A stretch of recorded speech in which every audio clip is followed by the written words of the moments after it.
एडॉट family को पिला माने तुमको स्वागत। प्रथम जानिबा दरकार एडॉट कौन। एडॉट हेउची एक ऑनलाइन प्लेटफॉर्म जहाँ निरंतर प्रयास होउची ओडिशार कोण अनुकोण रे पहुंची उच्च मानर शिक्षा पिला माननकु प्रदान करिबा। तो तम माने एही समय जानि पारथिबो ऑनलाइन शिक्षार महत्व कौन अछि ना नहीं। तुम माने स्कूल को जाई पारुना किंतु तुम मन रे पाठ पढ़िबा पई कोन अछि आग्रह अछि। तो आम मानकर प्रयास जे तुम मानकु केउ भली भाबरे उच्च मानर शिक्षा प्रदान करि पारिबो जहा तुमर सुंदर भविष्यत गठन रे साहाय्य करिबो।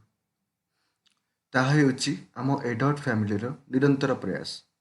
एडॉट वेबसाइट रे तुम मानकु प्रति विषय रो प्रति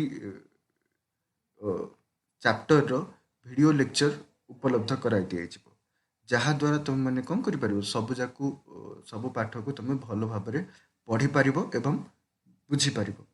ता सहित सहित तुम मानकु पढ़िला परे किछि डाउट भी आसीबो तो से डाउट मध्य क्लियर करिबा पई आम वेबसाइट रे कोन अछि सुविधा अ, प्रदान करा जायछि। ओके तो मु तुमको भौतिक विज्ञान भितर थिबा जहाँ सब रासायनिक विज्ञान रो पाठ रहिबो से सब पाठ तुम मानकु पढ़ेबी हैला। तो आम जानिबा दरकार रासायनिक विज्ञान कौन कहीं आम तुमको रासायनिक विज्ञान पढ़ेबी ना तो तुम बुझा दरकार जे रासायनिक विज्ञान कौन। तो रासायनिक विज्ञान रो मूल लक्ष्य होची पदार्थ रो गठन को टाइप रही पदार्थ क्या क्या को लेकिन तैयारी होची पदार्थर गुण धर्म विषय आम विज्ञान रो जो कौन करवा जो ब्रांच रे आम सब यही सब पाठ गुड़िक पढ़ा ताको आम कहवा कौन रासायनिक विज्ञान है। तो चलो आम आज आरंभ करवा। तो प्रथम आम आरंभ करवा तुम दशम अध्यायर प्रथम चैप्टर जार नाम हेउची कौन प्रथम दशम कक्षार प्रथम चैप्टर जार नाम होची रासायनिक प्रतिक्रिया एवं रासायनिक समीकरण। रासायनिक प्रतिक्रिया एवं रासायनिक समीकरण तो जहाँ इंग्लीश रे मध्य कौन कहुए केमिकल रिएक्शन एंड इक्वेशन। मु तुमको प्रति शब्द किछि शब्दर इंग्राजी जो इंग्राजी शब्द अच्छी ता विषय तुमको कौन करी टी परिचित करी कहीं तुम वर्षे गला कॉलेज रे सब जाकि एडमिशन हम ना नहीं। तो सही जब तुमको पाठ को भल भाव में बुझार अच्छी ताहले तुमको कौन कर इंग्राजी रे ही पढ़ा भविष्य तुम जहाँ भी कर विज्ञान को लेकिन जब पाठ पढ़ ताहले तुमको कौन करा पड़ो इंग्राजी शब्द मान सहित भलसे परिचित होबार अच्छे नहले तुमको कौन हम ऊपर क्लास रे तुम मान प्रोब्लेम हम। तो से मुझे रे शब्द कहवा सहित तुमको कौन करी से केतेटा शब्दर इंग्राजी रे को टाइप ताकू प्रोनाउंस करूँ तुम मानक जन। तो चलो स्टार्ट करवा। तो तुम मैंने तो देखुव तुम चतुर्पार्श्व में बहुत ही सारा परिवर्तन होउछि ना नहीं होछि ना नहीं। तुम मैंने लक्ष्य करमती मान नियो सबुठु छोट परिवर्तन को जदि आम लक्ष्य करवा माँ कौन कर तुम देखि नलकुंबा कि कूरु पानी आणुचंती रोषे करने तो से कौन पानी भितर किसी बाष्प बाहर कि ना बाहर कि बाहर न था किंतु जदि जिते माँ कौन कर पात्र रखी जिते चुली उपर बसौं किसी समय गलापर आम कौन देखुचे ना से किसी बाष्प बाहर ये तुम लक्ष्य कर बाष्प बाहर ना नहीं कहल बाष्प सब बाहर की जाऊँगी एमती बाष्प सब बाहर की जाऊँगी तो कौन है पदार्थर अवस्था परिवर्तन है ना नहीं। तो ये आहरी कौन अच्छी ना तुम देखुव पहाड़ रे थिबा बड़ बड़ पत्थर समयानुक्रमे कौन हो धीरे धीरे छोट छोट छोट छोट रे परिणत होगी बाली कणिकार परिणत हो नहीं। तो यही सब परिवर्तन आम दैनंदिन हाँ आहरी परिवर्तन हो कौन गचर पत्र सब देखुव फास्ट कौला बेले को ग्रीन पूरा सबुज रंगर था किंतु धीरे धीरे धीरे धीरे तार कौन हो जिते पत्र धीरे धीरे धीरे धीरे सड़ी की सुखी जाऊँगी सुखी जाकि मटिया कलर टाइप रो हो जाऊँगी मटिया रंग टाइप रो हो जाऊँगी तापर सी कौन होची झड़िकी पड़ुची ना नहीं पड़गला किछि किछि दिन गला कौन होची सी माटी रे मिसी जाउची ना नहीं ये सब परिवर्तन आम दैनंदिन जीवन में लक्ष्य करुचे तो यही सब परिवर्तन गुड़िक जहाँ आम दैनंदिन जीवन होची ताहा को प्रकार परिवर्तन आम जानिबा दरकार ना नहीं जे जदि परिवर्तन अच्छी ताहले से को प्रकार परिवर्तन देख जो हिसाब जो परिवर्तन पानी को गरम हवा लगी दायी रहिला सेही परिवर्तन तो पत्रर रंग परिवर्तन रे दायी हेई नथिबो ना ना नहीं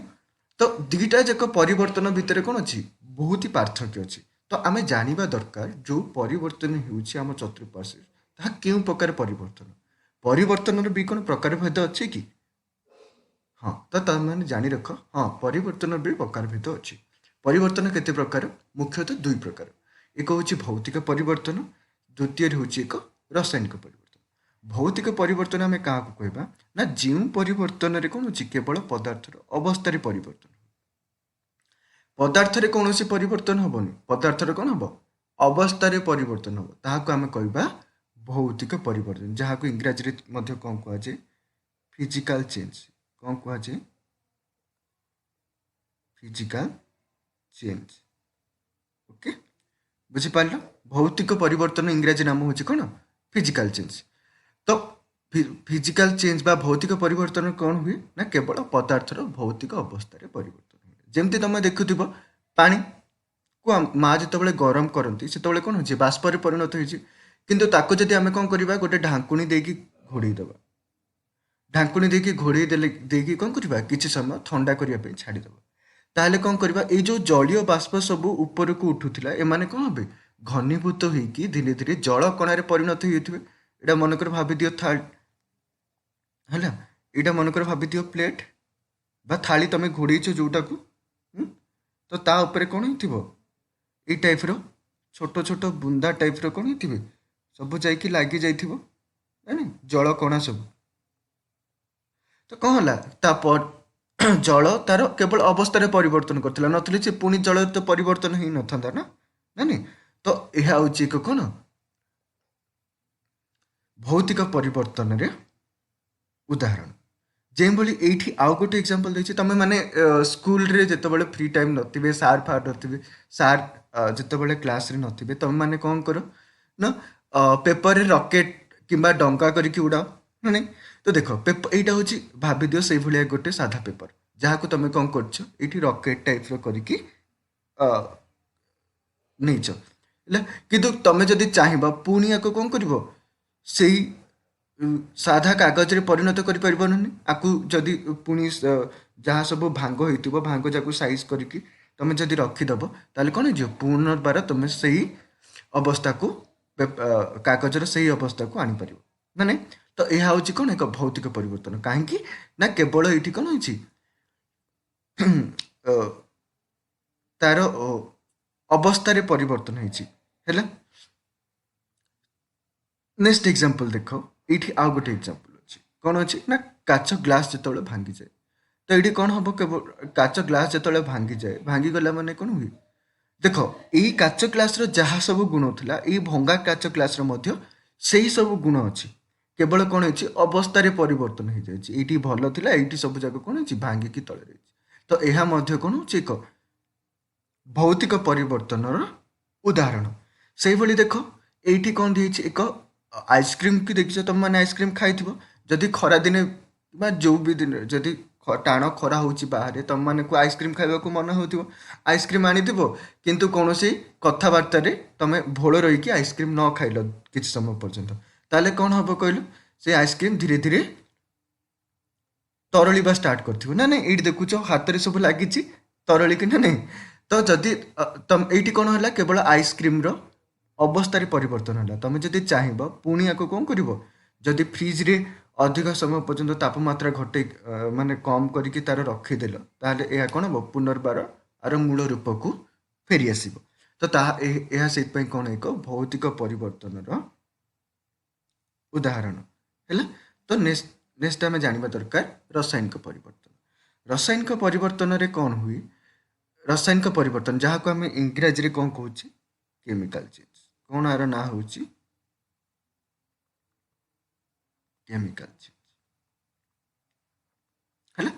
यही चेंज रे यही परिवर्तन रे कौन हुए, रासायनिक परिवर्तन रे कौन हुए ना एक पदार्थर संपूर्ण गुण धर्म रे परिवर्तन आसी है। जो परिवर्तन हवा द्वारा एक कौन हम नुआ पदार्थर सृष्टि हुए। तो कौन हम ये ना तुम जहाँ सब पदार्थर गुण और धर्म अच्छी ताहा संपूर्ण भाव में परिवर्तन हो संपूर्ण भाव में चेंज हो चेंज हो कौन हम ना एक नुआ पदार्थर सृष्टि हो। जो पदार्थ सृष्टि हो तार कौन हम नुआ तार गुण धर्म संपूर्ण रूपे मूल पदार्थ जो थ्रु सी ताहा सृष्टि हो जो पदार्थर परिवर्तन होगी से नुआ पदार्थ सृष्टि होती से मूल पदार्थ ठारू जो नूतन पदार्थ सृष्टि हो तार गुण धर्म कौन हम संपूर्ण परिवर्तन ये ये तुम भूल है तो कौन हम संपूर्ण परिवर्तन हो जाए। लक्ष्य कर जमी देख तुम जदि किसी फल जमी मान नि कदली को जब बहुत दिन पाचिला कदली को जब बहुत दिन घरे रखिद तो कौन हो कहल से धीरे धीरे धीरे धीरे सड़वा स्टार्ट करे ना सड़वा आरंभ करे तो पची जाए ना नहीं। तो कौन हुए ये देख तुम यही पदार्थर पुणी आउे जो पची जाइथिबा कदली को पुणी आउे तुम भल पाचिला कदली परिणत कर कि यह कौन असंभव अटे कहीं आम के पची जाइथिबा कदली को पुणी पाचिला कदली बा भल कदली आम परिवर्तन करिपारिबा नाही। तो जो परिवर्तन रे आम कौन कर मूल पदार्थ को पुणी फेरी आनी पारिबानी सही परिवर्तन सब हूँ कौन रासायनिक परिवर्तन गोटे गोटे उदाहरण है। जमती ये मानि नि यहाँ हूँ कौन तुम मैंने देखि गाँ गली जदि कौन कौटी भी जदि बहुत ही पुराना साइकिल को बहुत दिन पर्यंत व्यवहार न करके खरारे रखी दि जाए तो सी कौन हो फास्ट साइकिल पूरा जिते नुआ सी पूरा चिकचाक थी पूरा किसी भी दाग न पूरा नुआ देखा किंतु जदि बहुत दिन पर्यंत ताको व्यवहार न करके बाहर रखीदेव ताहले कौन हम कहल से धीरे धीरे कलंकी लगे स्टार्ट कर ना नहीं। तो कलंकी लगे आर रंग संपूर्ण कौन हो जाए परिवर्तन हो जाए।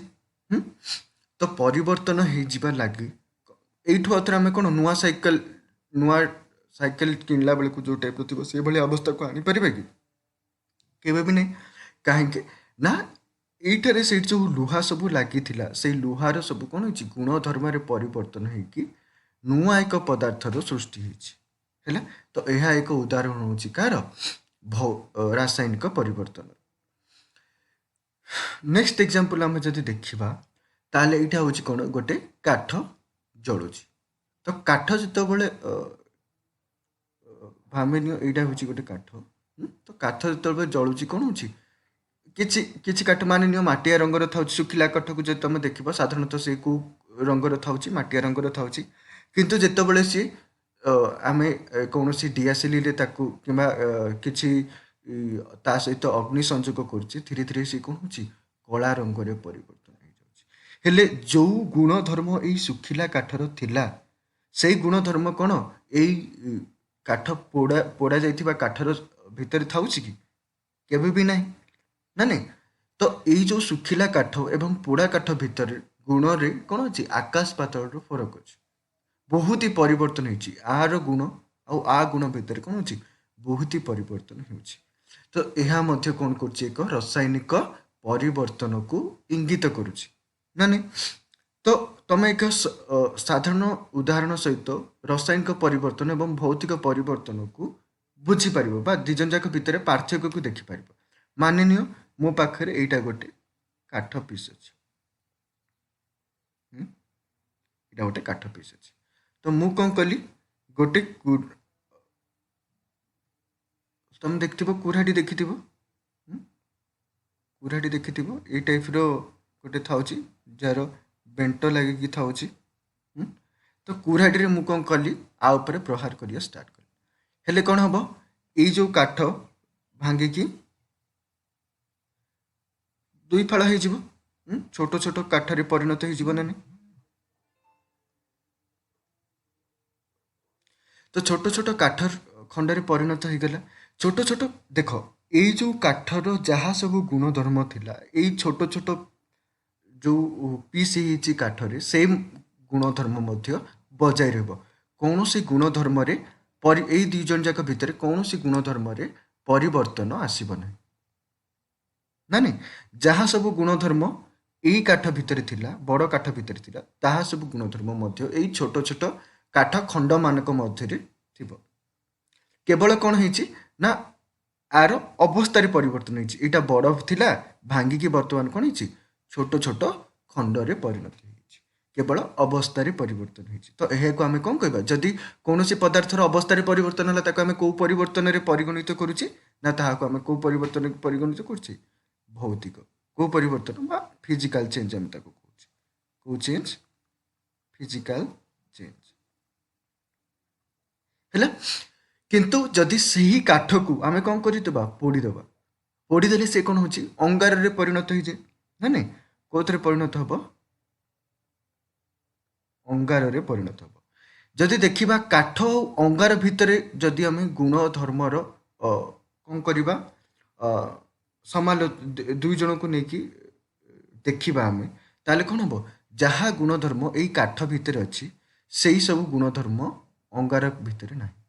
ଦୁଇ ଜଣ ଯାକର ଗୁଣଧର୍ମ ଭିତରେ କ'ଣ ହେଉଛି? ବହୁତ ହି ପାର୍ଥକ୍ୟ ତମେ ସହଜରେ ଲକ୍ଷ୍ୟ କରିପାରୁଥିବ। ତେଣୁ ଏହା ହେଉଛି ଏକ କ'ଣ? ରାସାୟନିକ ପରିବର୍ତ୍ତନର ଉଦାହରଣ। କାହିଁକି ନା ଏଇ ଶୁଖିଲା କାଠରୁ କ'ଣ ହେଇଛି? ସମ୍ପୂର୍ଣ୍ଣ ଏକ ନୂଆ ପଦାର୍ଥର ସୃଷ୍ଟି ହେଇଛି, ଯାହାର ଗୁଣଧର୍ମ ତାର ମୂଳ ପଦାର୍ଥ ଠାରୁ କ'ଣ ଅଛି? ସମ୍ପୂର୍ଣ୍ଣ ରୂପେ ଭିନ୍ନ ଅଟେ। ହେଲା। ତ ସେଇଥିପାଇଁ କ'ଣ ହେଲା? ଆକୁ ଆମେ କହିବା ରାସାୟନିକ ପରିବର୍ତ୍ତନ ବା କେମିକାଲ ଚେଞ୍ଜ। କ'ଣ କହିବା ଆମେ? Chemical change. ଓକେ। ତ ଚାଲ ଆମେ ଆଉ ଟିକେ ଭଲସେ ଭାବରେ ଜାଣିବା। ତମ ଏଇ ଅଧ୍ୟାୟରେ ତମେ ସବୁ କେଉଁ ବିଷୟରେ ପଢ଼ିବ?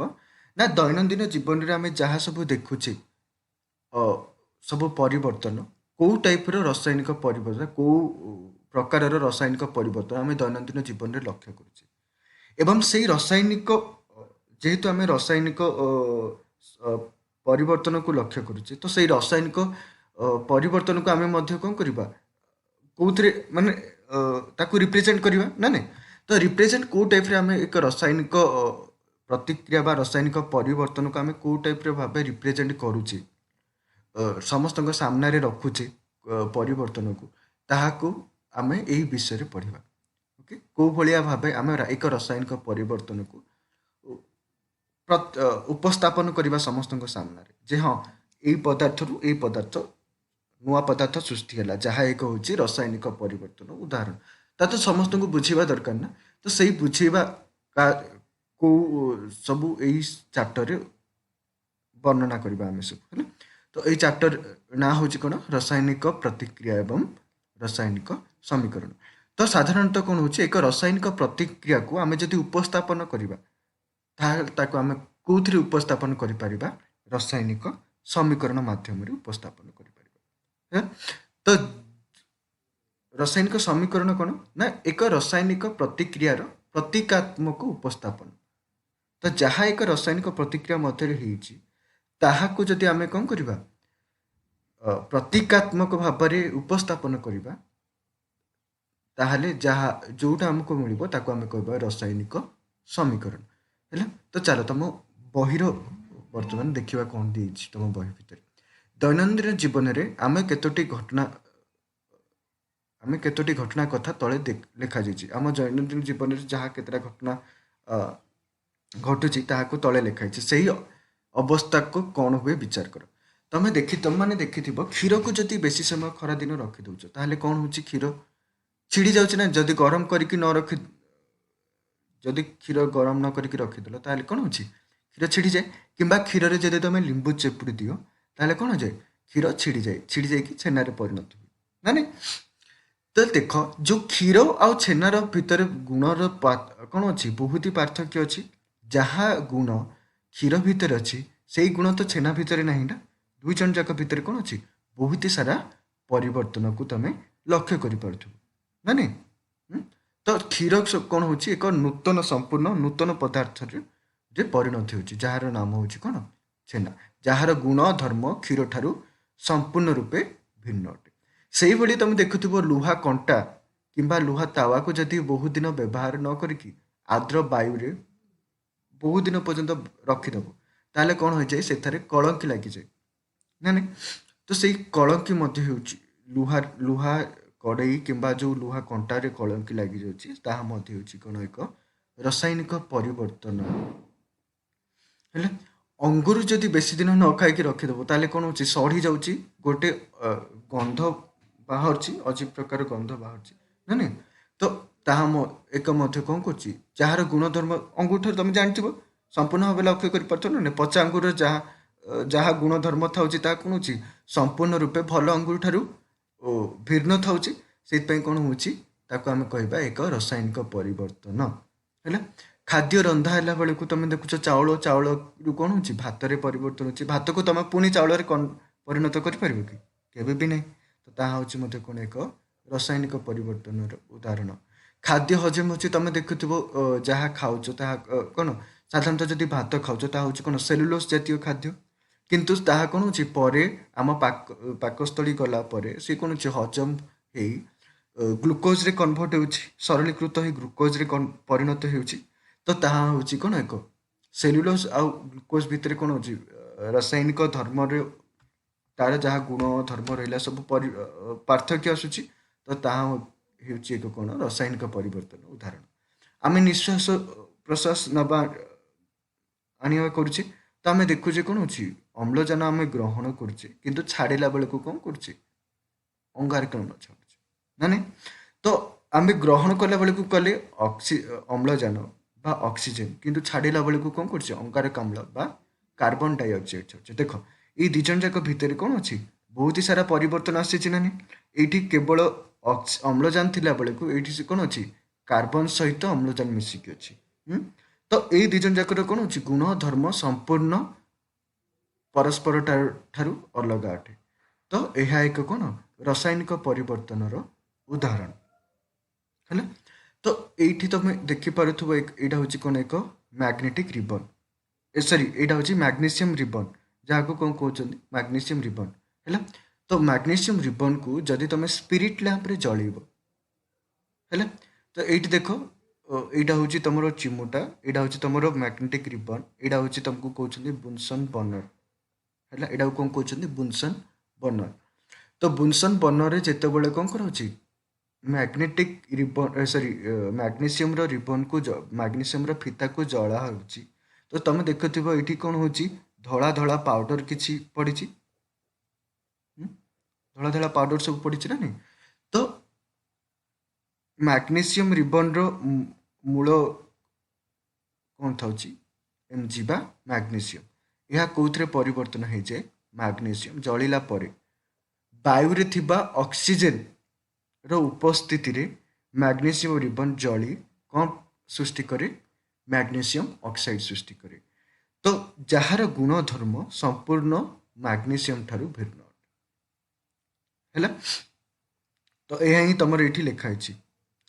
ଏହା ଏକ ଦେଖ, ଉପରେ ଦିଆଯାଇଥିବା ସମସ୍ତ ଘଟଣାର ମୂଳ ପଦାର୍ଥ, ପ୍ରକୃତି ଓ ନିଜସ୍ୱ ସତ୍ତାରେ କିଛି ହେଲେ ପରିବର୍ତ୍ତନ ଘଟେ।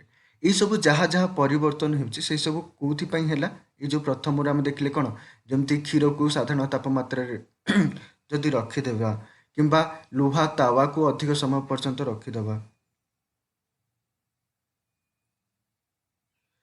କିମ୍ବା କ'ଣ ହେଉଛି, ଅଙ୍ଗୁର କିଛି ଦିନ ରହିଗଲା ପରେ ପଚିଗଲେ, କିମ୍ବା ଖାଦ୍ୟ ରନ୍ଧା ହେଲା ବେଳେ, ଖାଦ୍ୟ ହଜମ ହେଲା ବେଳେ ବା ଆମ ଶ୍ୱାସକ୍ରିୟା ବେଳେ, ଏଇସବୁ ପରିବର୍ତ୍ତନ କ'ଣ ହେଉଛି, ପ୍ରକୃତି ଓ ନିଜସ୍ୱ ସତ୍ତାରେ କିଛି ପରିବର୍ତ୍ତନ ହେଲେ, ଏଇ ପଦାର୍ଥର ନିଜସ୍ୱ ସତ୍ତା କିମ୍ବା ପ୍ରକୃତିରେ ଯଦି କିଛି ପରିବର୍ତ୍ତନ ହେଉଛି, ତାହେଲେ କ'ଣ ହେଉଛି, ଏହିସବୁ ପରିବର୍ତ୍ତନକୁ ତୁମେ ଲକ୍ଷ୍ୟ କରିପାରୁଥିବ। ଆମେ ପୂର୍ବ ଶ୍ରେଣୀରେ ବସ୍ତୁର ଭୌତିକ ଏବଂ ରାସାୟନିକ ପରିବର୍ତ୍ତନ ବିଷୟରେ ପଢ଼ିଛୁ। ତୁମେ ପୂର୍ବ ବିଷୟରେ ଏସବୁ ପୂର୍ବ ଶ୍ରେଣୀମାନଙ୍କରେ ଏହିସବୁ ବିଷୟରେ ଭଲସେ ପଢ଼ି ଦେଇଥିବ। ରାସାୟନିକ ପରିବର୍ତ୍ତନ ଘଟିଲା ବେଳେ ଆମେ ତାକୁ କ'ଣ କରୁଛେ, ରାସାୟନିକ ପ୍ରତିକ୍ରିୟା କହୁଛେ। ଯଦି କୌଣସି ପଦାର୍ଥ ଭିତରେ କ'ଣ ହୁଏ, ରାସାୟନିକ ପରିବର୍ତ୍ତନ ଆସେ, ତାହାକୁ ଆମେ କ'ଣ କହିବା, ରାସାୟନିକ ପ୍ରତିକ୍ରିୟା ବୋଲି କହିବା। ହେଲା, ଦେଖ, ଏହାର ଏକ ପାର୍ଶ୍ୱରେ सॉरी। तो देखो ये कौन अच्छी यहाँ को एक मैग्नेटिक रिबन दि मैग्नेशियम रिबन अच्छी मैग्नेशियम फीता मैग्नेशियम फीता को जब गोटे पटे चिमुटारी धरी अन्न पार्श्व को कौन कर तुम बर्नर रे कि स्पिरिट लैंप रे जब जलेब ताले कौन हम पाउंसर सृष्टि हम है। तो ये तो वाच ग्लास ना किंतु वाच ग्लास हूँ गोटे काचर माने ये टाइप रो थी तुम वाच ग्लासटा है काचर गोटे पात्र टाइप तो तुम कौन कर एक वाच ग्लास रे संग्रह कर आखिठार यथा संभव दूर रे रखी मैग्नेशियम पता को जलाइबा कर कहीं ना काले तुम आखि ऊपर किसी चाप पड़ पारे ये जो फ्लेम देखुच फ्लेम्र से कौन कर आखिठार यथेष्ट दूर रे रखापी तुमको परामर्श दि जाए। तुम कौन देख लक्ष्य कल ये तुम कौन कौन देख तुम निश्चय देखुव जिते मैग्नेशियम पातटी अति उज्जवल धला शिक्षा सहित जलुची ताहा धला चूर्ण रे परिणत हो। तो कौन है ये जो मैग्नेशियम फीता देख यही टाइप थिला किंतु जितेबाला ये कौन है धला शिक्षा सहित जलिला से कौन है धला चूर्ण रे परिणत हो गला है। यही धला चूर्ण हूँ मैग्नेशियम ऑक्साइड ये जो धला चूर्ण सब पड़ी सृष्टि आर कौन हूँ मूल उत्पादन की हूँ मैग्नेशियम ऑक्साइड है। मैग्नेशियम ऑक्साइड हूँ से जो धला धला रंगर मूल उत्पाद यह मैग्नेशियम ओ वायु थिबा ऑक्सीजन मध्य रासायनिक प्रतिक्रिया हेतु सृष्टि ये जो परिवर्तन होती कौथु सृष्टि होती ना वायु रे थिबा ऑक्सीजन एवं मैग्नेशियम भितर रासायनिक प्रतिक्रिया लगी ये नुआ पदार्थर सृष्टि है। से भली आउ एक उदाहरण ये देख आउ एक उदाहरण देख तुम एक काचर फ्लाक्स नब कोनिकल फ्लाक्स यहाँ को कहते कोनिकल फ्लाक्स भितर कौन कर कि जिंक दाना पकईदेव ये देखुच ये जो तले तले धड़ा धड़ा दाना अच्छी ये जगह हूँ कौन गोटे गोटे जिंक दाना पकईकी ऊपर कौन कर तुम लघु सल्फ्यूरिक एसिड लघु सल्फ्यूरिक एसिड को आम कौन कहे डाइल्यूट सल्फ्यूरिक एसिड कौन कहे डाइल्यूट सल्फ्यूरिक एसिड बा लघु सल्फ्यूरिक एसिड जहाँ को सर्टकट रे ये भाया लिखा जाए केतरा जगह डाइल्यूट H2SO4 है। तो कौन कर तुम जब लघु सल्फ्यूरिक एसिड को यही मुह बाटे पकईब तापर कौन कर मुहटा को तुम एक कर्क ठिपी द्वारा बंद करदेव ये जमी कर्क ठिपी बंद कर बंद करदेला एक काच नली द्वारा से कर्क ठिपी एक रंध्र कर रंध्र भितर जदि तुम कौन कर काच नली को पूरेदेव किसी समय गलापर तुम लक्ष्य कर से काच माने ठिपी को जदि तुम टच करके रख तुम किसी उष्मता अनुभव कर सहित सहित तुम यह भी कौन कर अनुभव कर किसी गैस जा तुम आंगुठी टीप मध्य बाजुंट तो जहाँ देखुच कौन कहलु तुम तो ये प्रथम जितेबाला थिला ग्लास से भितर तो किसी भी नाला तुम किंतु किसी समय गलापर कौन है किसी गैस उत्पन्न है तो ताहा मध्य कौन कर एक रासायनिक प्रतिक्रिया को इंगित करुच्ची है। तो जिंक दाना एवं कौन जिंक दाना एवं लघु सल्फ्यूरिक एसिड रो रासायनिक परिवर्तन घटी रासायनिक प्रतिक्रिया घटी सृष्टि होची कौन जिंक सल्फेट कौन सृष्टि होची जिंक सल्फेट रो सृष्टि होची ता सहित सहित कौन होची हाइड्रोजन गैस रो उत्पन्न होची हाइड्रोजन गैस कौन है ये जो गैस बाहर हाइड्रोजन गैस रो उत्पत्ति है बुझिपार यहाँ मध्य कौन हो एक रासायनिक परिवर्तन उदाहरण। तो तम मन रे भी प्रश्न आसुथिबो जे सर आपन तो कहीदेले जे हाँ रासायनिक परिवर्तन होची ताले आमे जानिबा केमती रासायनिक परिवर्तन कोटा भौतिक परिवर्तन को परिवर्तन को आमे कौन करिबा रासायनिक परिवर्तन बोली परिगणित करिबा को परिवर्तन को आमे भौतिक परिवर्तन बोली परिगणित करिबा ताहा भी जानिबा दरकार। तो जानो केमिति आमे चिन्हिबा एक रासायनिक परिवर्तन को तुम मुख्यतः यही जो चारोटी अच्छी यही चारोटी मानक को लक्ष्य कले तुम सहजरे एक रासायनिक परिवर्तन को देखिपार है। प्रथम देख अवस्था परिवर्तन प्रथम आम देखा कौन कहल अवस्था परिवर्तन देख ଏଇଟା ଗୋଟେ ତମେ ତ अंडा ସବୁ ଦେଖିଥିବ अंडा आमलेट ବି କରିକି ମା ତମକୁ ଦେଇଥିବେ କିମ୍ବା ତମେ ନିଜେ କରିକି ଖାଇଥିବ। ତ ଦେଖ अंडा ଭିତରେ ଦେଖୁଥିବ କିଛି ଏକ ମାନେ ଟ୍ରାନ୍ସପାରେଣ୍ଟ ହ୍ୱାଇଟ୍ କଲର୍ର ଲିକ୍ୱିଡ୍ ମାନେ ଟ୍ରାନ୍ସପାରେଣ୍ଟ ଲିକ୍ୱିଡ୍ ଥାଉଛି କେଶରକୁ ଛାଡ଼ିଦେଲା ପରେ। ତ ଟ୍ରାନ୍ସପାରେଣ୍ଟ ଲିକ୍ୱିଡ୍କୁ ଯେତେବେଳେ ତମେ ପକଉଛ କଡ଼େଇରେ ତେଲ ସହିତ ଗରମ କରିକି ପକଉଛ ତ ତମେ ଲକ୍ଷ୍ୟ କରିପାରୁଥିବ କ'ଣ କହିଲ ଏକ ଧଳା ଧଳାର କିଛି ସୃଷ୍ଟି ହେଉଛି ହେଲା ନା ନାଇଁ। ତାହାକୁ ଆମେ କ'ଣ କରିବା ପୁଣି ଆଉଥରେ ଏଇ ଯେଉଁ ଧଳା ଧଳା ଇଏକୁ ଆମେ ପରିବର୍ତ୍ତନ କରିପାରିବା ନାହିଁ ଏଇ ଟ୍ରାନ୍ସପାରେଣ୍ଟ ଲିକ୍ୱିଡ୍ରେ। କରିପାରିବା କି? କେବେ ବି ନାହିଁ, ଅସମ୍ଭବ କରିବା ନା ନାଇଁ। ତ ଏହା ଏକ କ'ଣ କରୁଛି ଅବସ୍ଥାରେ ପରିବର୍ତ୍ତନ ହେଲା ନା ନାଇଁ। ଏ ଦେଖ ବର୍ତ୍ତମାନ ଇଏ ଥିଲା ତରଳ ଅବସ୍ଥାରେ, କିନ୍ତୁ ଏଇଠି କ'ଣ ହେଇଛି କଠିନ ଅବସ୍ଥାରେ ତମକୁ ପଳେଇ ଆସିଛି। ତ କ'ଣ ହେଲା ଅବସ୍ଥାରେ ପରିବର୍ତ୍ତନ ହେଲା ନା ନାହିଁ, କଠିନରୁ ତରଳ ହେଇଗଲା। ତାହେଲେ ଆମେ ତାକୁ କ'ଣ କହିପାରିବା ଏହା ଏକ ରାସାୟନିକ ପରିବର୍ତ୍ତନର କ'ଣ ଇଙ୍ଗିତ ବୋଲି। ଓକେ, ତ ଏଇଠି କ'ଣ ହେଲା ଯେହେତୁ ଏହା ତରଳରୁ କଠିନ ଅବସ୍ଥାକୁ ଆସିଲା ତାହେଲେ ଆମେ କ'ଣ କରିବା ଅବସ୍ଥାରେ ପରିବର୍ତ୍ତନ ଘଟିଲା, ଯାହା କ'ଣ ହେବ ପୁନର୍ବାର ମୂଳ ଅବସ୍ଥାକୁ ଫେରି ଯାଇପାରିବ ନାହିଁ। ତେଣୁ ଏହା ଏକ ହେଉଛି କ'ଣ ରାସାୟନିକ ପରିବର୍ତ୍ତନ ବା ରାସାୟନିକ ପରିବର୍ତ୍ତନକୁ ଇଣ୍ଡିକେଟ୍ କରୁଛି ବା ଇଙ୍ଗିତ। ଏଇଠି ଆମେ ଜାଣିପାରୁଛେ ଯେ ହଁ କିଛି ଗୋଟେ ରାସାୟନିକ ପରିବର୍ତ୍ତନ ଘଟିଛି ଏଇ ଦୁଇ ଜଣଙ୍କ ମଧ୍ୟରେ ହେଲା। ତ ତମେମାନେ ଭାବୁଥିବ ସାର୍ ଆମେ ଯଦି ପାଣିକୁ ବି ଫ୍ରିଜ୍ରେ ରଖିଦେଉଛେ ତାହେଲେ କ'ଣ ହେବ ପାଣିକୁ ଯଦି ଆମେ ଫ୍ରିଜ୍ରେ ରଖିଦେଉଛେ ତାହେଲେ ସେ ବରଫ ଖଣ୍ଡରେ ପରିବର୍ତ୍ତନ ହେଉଛି, ସିଏ ତ ବି ତରଳରୁ କ'ଣ ହେଲା କଠିନକୁ ପରିବର୍ତ୍ତନ ହେଲା। ତାହେଲେ ତାହାକୁ ଆମେ କ'ଣ କହିବା ସେଇଟାକୁ ଆପଣ କହିଲେ କି ଏହା ହେଉଛି ଏକ ଭୌତିକ ପରିବର୍ତ୍ତନ, କିନ୍ତୁ ଏଇଠି ତରଳରୁ କଠିନ ହେଲା, କିନ୍ତୁ ଏଇଠି ଆପଣ କହୁଛନ୍ତି ଯେ ଏହା ହେଉଛି ଏକ ରାସାୟନିକ ପରିବର୍ତ୍ତନ। ତାହେଲେ ଆମେ କେମିତି ଜାଣିବୁ? ତ ମନେ ରଖ ତମେ କ'ଣ କରିବ ଏଇ ବରଫକୁ ଯଦି ପୁଣି ଗରମ କରିଦେବ ଟିକେ ଗରମ କରିଦେବ ସିଏ କ'ଣ ହେଇଯିବ ପୁନର୍ବାର ପାଣିରେ ପରିବର୍ତ୍ତନ ହେଇଯିବ। କିନ୍ତୁ ଏଇଠି ଯେଉଁ ତମେ ଦେଖୁଛ ଏଇ ଯେଉଁ ଏଇଟା ହେଉଛି ପ୍ରୋଟିନ୍ ପାର୍ଟ ହେଲା ବା ଯାହାକୁ ଏଗ୍ ଆଲବୁମିନ୍ ମଧ୍ୟ କୁହନ୍ତି। ତାହାକୁ ଯେତେବେଳେ ଏଇ ଯେଉଁ ଧଳା ଧଳାରେ ପରିଣତ ହେଇଯାଉଛି ତାକୁ ତମେ କ'ଣ ପୁଣି ପୁନର୍ବାର ଆଉଥରେ ଏଇ ଧଳା ଲିକ୍ୱିଡ୍ରେ ପରିଣତ କରିପାରିବ କି?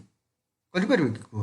ତାକୁ ତାପ ଦିଅ ଚାପ ଦିଅ ଯାହା ବି କର ପୁନର୍ବାର ଏଇ ତାର ପୁରୁଣା ଅବସ୍ଥାକୁ ଫେରେଇ ଆଣିପାରିବ ନାହିଁ। ତେଣୁ ଏହା ହେଉଛି କ'ଣ ରାସାୟନିକ ପରିବର୍ତ୍ତନ। କାହିଁକି ମୁଁ ତୁମକୁ କ'ଣ କହିଥିଲି ରାସାୟନିକ ପରିବର୍ତ୍ତନ ହେଉଛି ଏଇଭଳି ଏକ ପରିବର୍ତ୍ତନ ଯାହାଦ୍ୱାରା କ'ଣ ହେବ ମୂଳ ପଦାର୍ଥର ସମ୍ପୂର୍ଣ୍ଣ ରୂପେ ଚେଞ୍ଜ ହେଇକି କ'ଣ ହେବ ଏକ ନୂଆ ପଦାର୍ଥର ସୃଷ୍ଟି ହେବ। ତ ଏଇଠୁ କ'ଣ ହେଇଛି ନୂଆ ପଦାର୍ଥ ସୃଷ୍ଟି ହେଇଛି ଯାହାକୁ ପୁନର୍ବାର ଆମେ ମୂଳ ପଦାର୍ଥକୁ ଫେରି ଆଣିପାରିବା ନାହିଁ। ତେଣୁ ଏହା ହେଉଛି ଏକ କ'ଣ ରାସାୟନିକ ପରିବର୍ତ୍ତନର ଉଦାହରଣ। ଦେଖ ନେକ୍ସଟ ହେଉଛି ରଙ୍ଗର ପରିବର୍ତ୍ତନ। ଆମେ ଏଇଟା ଜାଣିଥିବ ଷ୍ଟାଚ୍ୟୁ ଅଫ୍ ଲିବର୍ଟି କେଉଁଠି ଅଛି ନା ଯୁକ୍ତରାଷ୍ଟ୍ର ଆମେରିକାରେ ଅଛି ହେଲା। ଯୁକ୍ତରାଷ୍ଟ୍ର ଆମେରିକାରେ ଏଇ ଷ୍ଟାଚ୍ୟୁ ଅଫ୍ ଲିବର୍ଟି ଅଛି।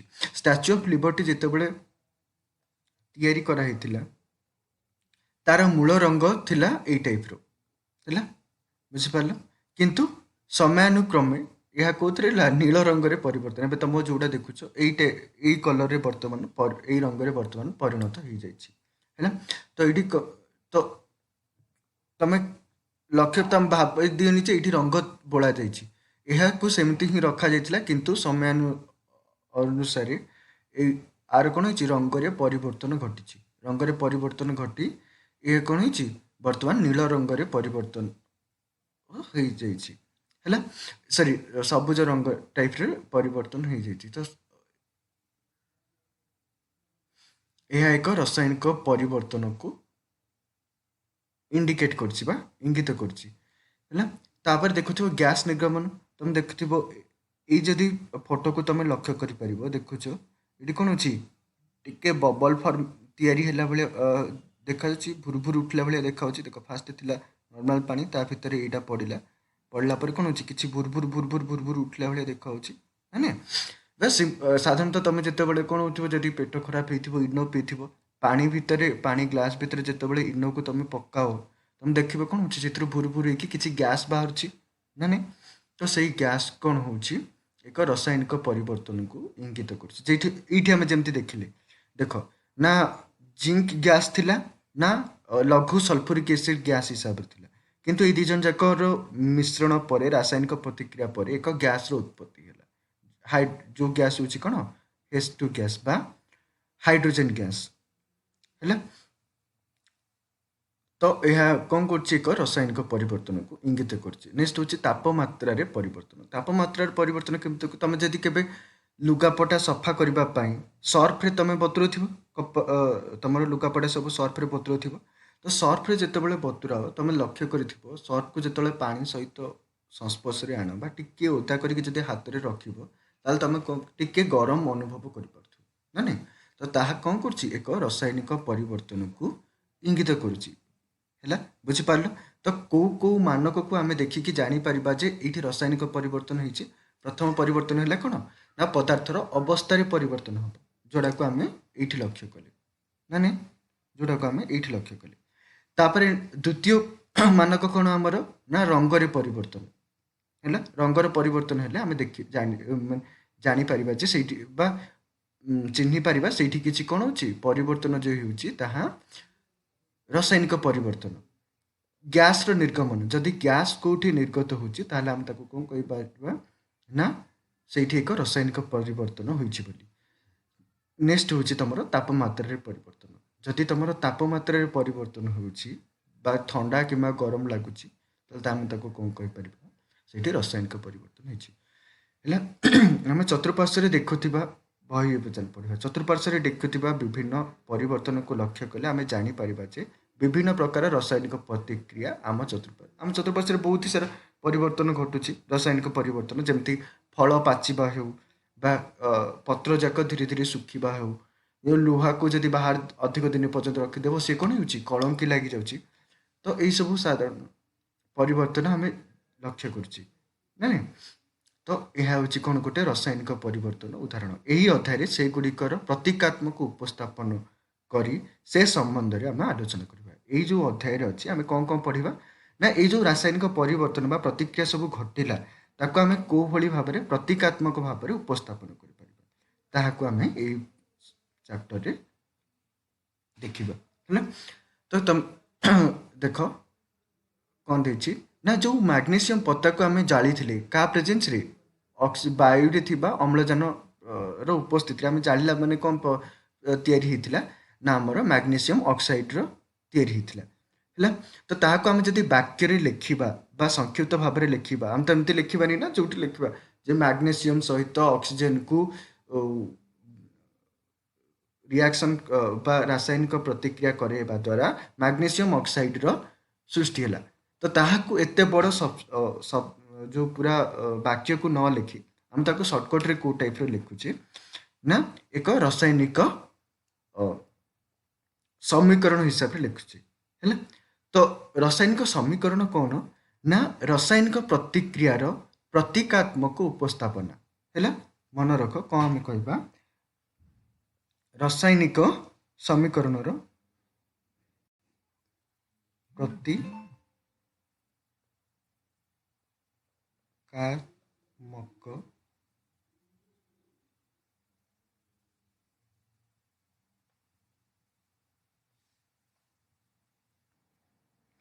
तो कौन कहली जदि आम एक रासायनिक प्रतिक्रिया को प्रतीकात्मक भाव में उपस्थापन करुचे आम कौन कहबा रासायनिक समीकरण कहबा है। तो रासायनिक समीकरण को लिखा किसी निर्दिष्ट कौन अच्छी प्रोसीजर अच्छी है जो हिसाब जो प्रणाली रे आम कौन करबा एक रासायनिक प्रतिक्रिया को लिखिपर बा उपस्थापन कर। तो प्रथमे कौन ना तमर साधारणतः जो सब कौन रासायनिक समीकरण हुए से मुख्यतः दुईटी उत्पाद थाए जड़े थाए प्रतिकारक आउ जड़े थाए उत्पाद। प्रतिकारक आम क्या कहबा ना जार रासायनिक परिवर्तन घटुची ताको आम कहबा कौन प्रतिकारक है। जमती ये देख मैग्नीशियम रासायनिक परिवर्तन घटिला तो आम ताको कहबा कौन प्रतिकारक एवं ऑक्सीजन रासायनिक परिवर्तन घटिला तो आम ताको कहबा प्रतिकारक। यही दी जन रासायनिक परिवर्तन लगी कौन उत्पत्ति है कहार उत्पत्ति है मैग्नीशियम ऑक्साइड उत्पत्ति है तेणु आम आपको कहबा कौन उत्पाद को आम कहबा आपको उत्पाद बोली कहबा है। तो यह हूँ कौन रासायनिक मैग्नीशियम एवं ऑक्सीजन हूँ प्रतिकारक यही रासायनिक परिवर्तन पाई एवं यही रासायनिक परिवर्तन उत्पादक हूँ किए मैग्नीशियम ऑक्साइड है प्रतिकारक को इंग्राजी में कौन कहुए रिएक्टेंट कहते एवं उत्पादक को इंग्राजी कौन कहते प्रोडक्ट बोली कहते तो बुझीपार संपूर्ण भाव तो नेक्स्ट जीवा कौन देछि ना साधारणतः तुमर बाम पार्श्व प्रतिकारक को लिखा जाए एवं रासायनिक समीकरण दक्षिण पार्श्व किए रुहे उत्पाद को लिखा जाए बुझीपार तो आम प्रतिकारक को कौ पटे लिखा आमर बाम पार्श्व जहाँ को आम कहे लेफ्ट हैंड साइड बोली किंतु उत्पाद को आम कौ पटे लिखा दक्षिण पार्श्व जहाँ को आम कहे राइट हैंड साइड ओके तो दिजन जाक तो मिसेक लिखिदेले जना पड़ोनी ना नहीं कौटा प्रतिकारक कौटा तो से दिजन जाक अलग करने आम कौन करते एक तीर चिन्हर व्यवहार कर तीर चिन्हर जो दिग सब बड़े कौ पटे को थाए ना उत्पाद पटे को थाए कहीं ना प्रतिकारक परिवर्तन घटी कौन हो उत्पादर उत्पत्ति हो तो से जेहेतु रासायनिक प्रतिक्रियार दिग हूँ कौ पटु प्रतिकारक उत्पाद आड़ को तो यही तीर जो मुंड पटटा बा जो गोचिया पटटा से क्या पटे उत्पाद पटे रखा बुझीपार जदि तुम रासायनिक प्रतिक्रिया एक रु अधिक कौन अच्छी उत्पाद किंबा एक रु अधिक प्रतिकारकर इनवल्वमेंट अच्छी इनवल्वमेंट अच्छी ताले आम से मध्य कौन करवा युक्त चिन्ह व्यवहार करवा जमती ये देख मैग्नीशियम और ऑक्सीजन भितर कौन अच्छी प्रतिकारक दुईटा जिनस अच्छी एक गोटे हूँ मैग्नीशियम आ गोटे ऑक्सीजन तो से मध्य कौन करागला युक्त चिन्ह दिगला किंतु उत्पाद पटे केवल गोटे ही उत्पाद प्रस्तुत होती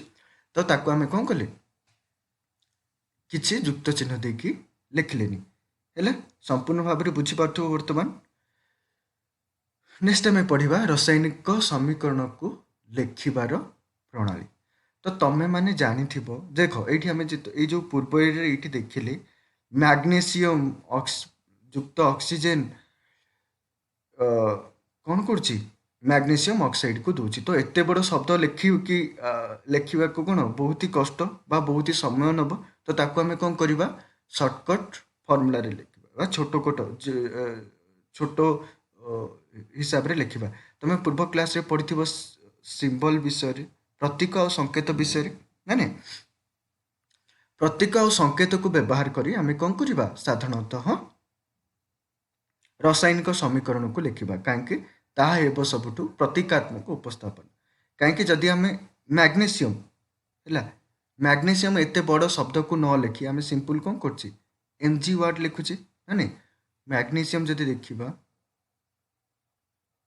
मैग्नीशियम एत बड़ वार्ड को आम कौन कले साधारणतः गोटे छोट प्रतीक हिसाब से लिखिदेले ना नहीं जहाँ को आम कौन कहे एमजी बोली से भाई मैग्नीशियम ऑक्साइड तुम जब देख मैग्नीशियम ऑक्साइड बहुत ही बड़ ना हो जाऊँगी तो ताको जब आम छोटे लिखा प्रतीक हिसाब संकेत हिसाब से लिखा ताको आम कौ हिसाब से करवा एमजी तो प्रतीक साधारणतः कहाँ व्यवहार करा जाए ना मौलिक मानक तुम पूर्व क्लास रे पढ़ी ना नहीं पूर्व श्रेणी मानक पढ़ी ये विषय संकेत को आम क्या व्यवहार करुचे ना यौगिक मानक व्यवहार करुचे तो यौगिकर छोट प्रतीकात्मक उपस्थापन को आम कौन कहे संकेत बोली कहे किंतु मौलिकर प्रतीकात्मक उपस्थापन को आम प्रतीक बोली कहे जहाँ को इंग्राजी कौन कहुए सिंबल प्रतीक को कौन कहुए सिंबल बोली कहुए सिंबल बोली कहुए एवं संकेत को कौन कहुए फर्मूला बोली कहुए मन रख सब है तुम जो प्लस टू फास्ट इयर में पढ़ तुम यही सब जिनस ही स्टार्ट हम सिंबल कौन फर्मूला कौन तुम भाव कड़े सिंबल फर्मूला पलि आसला कि कौट भी आसनी तुमको से ये शब्द जाक सहित मुझे तुमको परिचित कर दूसरी आगुरी है तो देख ये कौ भाया लिखा जाइए तुम गोटे पार्श्व रहा कौन एमजी बा मैग्नीशियम द्वितीय पार्श्व रहा मैग्नीशियम सॉरी ऑक्सीजन भी मध्य रहा एवं अन्य पार्श्व रहा कौन मैग्नीशियम ऑक्साइड किंतु यही दुईटा को देखिले तुम ଲକ୍ଷ୍ୟ କରିପାରୁଥିବ ଯେ ମ୍ୟାଗ୍ନେସିୟମ୍ ପ୍ଲସ୍ O2 ଦେଇଛି, ଫର୍ମେସନ୍ ହେଇଛି କ'ଣ ମ୍ୟାଗ୍ନେସିୟମ୍ ଅକ୍ସାଇଡ୍। କିନ୍ତୁ ଏଇଠୁ ଯଦି ତୁମେ ଲକ୍ଷ୍ୟ କରିବ ଗୋଟେ ମ୍ୟାଗ୍ନେସିୟମ୍ LH ବାମ ପାର୍ଶ୍ୱରେ ଗୋଟେ ମ୍ୟାଗ୍ନେସିୟମ୍, ଦକ୍ଷିଣ ପାର୍ଶ୍ୱରେ ମଧ୍ୟ ଗୋଟେ ମ୍ୟାଗ୍ନେସିୟମ୍ ଅଛି। କିନ୍ତୁ ଯଦି ତୁମେ ଆକୁ ଲକ୍ଷ୍ୟ କରିବ, ଅକ୍ସିଜେନ୍ର ସଂଖ୍ୟାକୁ ଲକ୍ଷ୍ୟ କରିବ ବାମ ପାର୍ଶ୍ୱ ଦକ୍ଷିଣ ପାର୍ଶ୍ୱରେ, ତୁମେ ସମ୍ପୂର୍ଣ୍ଣ ଭାବେ ଦେଖିପାରୁଥିବ ଏଇଠି କ'ଣ ଅଛି, ଦୁଇଟା ଅକ୍ସିଜେନ୍ ମଲିକ୍ୟୁଲ୍ ଅଛି। କେତେଟା? ଦୁଇଟା ଅଛି। କିନ୍ତୁ ଏଇଠି ତୁମେ ଦେଖୁଥିବ କ'ଣ କେବଳ ଗୋଟେ ଅଛି। ମାନେ ତ ଏଇଠି କ'ଣ ହେଲା, ଅଣୁ ବା ତୁମର ନମ୍ବର ଅଫ୍ ଆଟମ୍ସରେ କ'ଣ ଆସିଲା, ପାର୍ଥକ୍ୟ ଆସିଲା ହେଲା। ଏପଟେ ଯେତିକି ଅଛି ଏପଟେ ସେତିକି ନାହିଁ ନା ନାଇଁ। ତ ଏହାକୁ ଆମେ କ'ଣ କହିବା, ଏକ ଅନବାଲାନ୍ସଡ ଇକ୍ୱେସନ୍ ବା ଅସମତୁଲ ସମୀକରଣ। ଯଦି ତୁମର ରାସାୟନିକ ସମୀକରଣର ଦକ୍ଷିଣ ପାର୍ଶ୍ୱ ଏବଂ ବାମ ପାର୍ଶ୍ୱରେ ପରମାଣୁ ମୌଳିକର ପରମାଣୁ ସଂଖ୍ୟାକୁ ଗଣିଲେ ଯଦି ସମାନ ଆସେ ନାହିଁ, ବା ତୀରର ଉଭୟ ପାର୍ଶ୍ୱରେ ଯଦି ଯେଉଁ ମୌଳିକ ଅଛି ବା ଯେଉଁ ମୌଳିକର ଇନଭଲ୍ଭମେଣ୍ଟ ଅଛି ସେମାନଙ୍କର ଯଦି ପରମାଣୁର ସଂଖ୍ୟାକୁ ତୁମେ ଗଣିବ, ଯଦି ଦୁଇ ପାର୍ଶ୍ୱ ଯାକରେ ସମାନ ନାହିଁ, ତାହେଲେ ଆମେ ତାକୁ କ'ଣ କହିବା, ଏକ ଅନବାଲାନ୍ସଡ ଇକ୍ୱେସନ୍। କ'ଣ କହିବା? ଅନବାଲାନ୍ସଡ ଇକ୍ୱେସନ୍ ବା ଅସମତୁଲ ସମୀକରଣ ହେଲା। ଯାହାକୁ ଆମେ କ'ଣ କହିପାରିବା, ସ୍କେଲିଟାଲ କେମିକାଲ ଇକ୍ୱେସନ୍ ମଧ୍ୟ କ'ଣ କୁହାଯାଏ, ସୂଚକୀୟ ରାସାୟନିକ ସମୀକରଣ ବୋଲି କୁହାଯାଏ। ଓକେ, ତ ଆକୁ କେଉଁଭଳି ଆମେ ବାଲାନ୍ସ କରିକି ଏକ ସମ୍ପୂର୍ଣ୍ଣ ରାସାୟନିକ ସମୀକରଣରେ ପରିବର୍ତ୍ତନ କରିବା, ତାହା ଆମେ ଆଗାମୀ କ୍ଲାସ୍ ଗୁଡ଼ିକରେ ପଢ଼ିବା। ତ ଆଜି ପାଇଁ ଏତିକି, ଧନ୍ୟବାଦ।